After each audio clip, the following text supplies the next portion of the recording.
I'm getting more and more comments from viewers about different challenges that they face in their life, and it's actually quite hard now to respond to them all.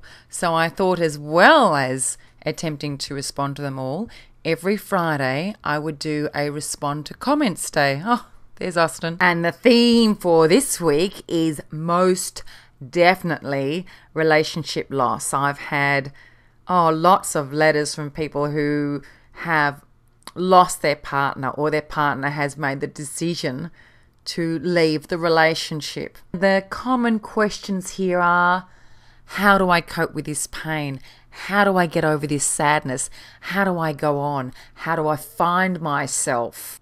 Of course, with such a deep, complex, sensitive topic, it's not possible to respond to it in a video, but we can look at some generic rules to handle, to manage loss, and how we start stepping forward following loss. What are you doing to look after yourself physically, emotionally, spiritually? What professional resources are you using? Accredited resources? Do you have family to support you? Do you have friends who can support you? Do you have other networks that can support you? What are you doing physically to look after yourself? What are you doing emotionally to look after yourself? Are you taking care of your sleep? Self-kindness, crucial. Allow yourself to grieve. Accept that a grieving process is required. Allow yourself to feel the feelings and process those feelings. Change yourself. You can't change others. Sometimes after relationship breakups, people plan how they're going to get that other person back, and what am I going to do to get that person back, and what is that person doing, and if only I could get that person to read this particular book. You cannot change another person. You cannot change another person. You can only change yourself.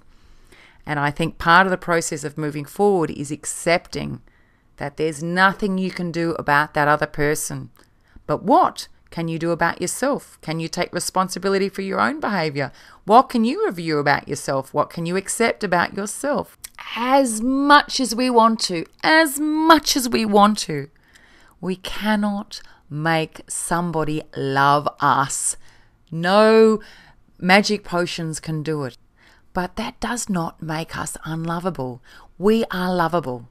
So we can look at this time at what is lovable about us. Have a look at that. Acknowledge what your worth is, what is special about you.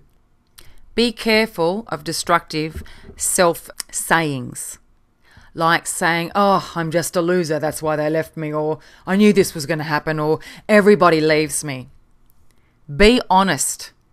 Sometimes in life, stuff happens, but use factual statements.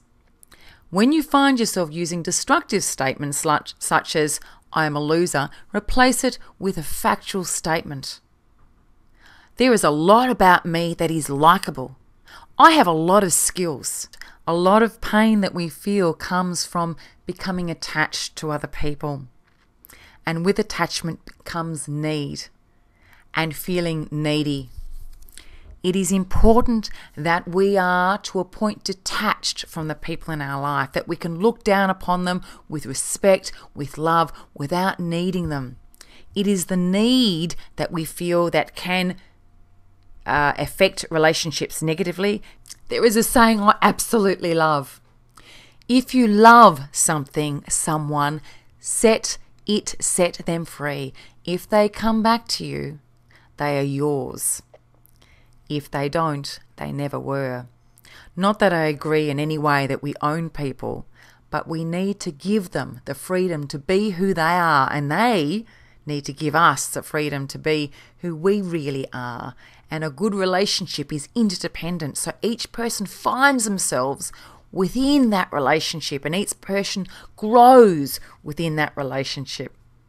What do you think about relationship loss and relationship breakups? Please feel free to contribute to the conversation and comment below and tell me what you think about relationship loss. Thanks for watching.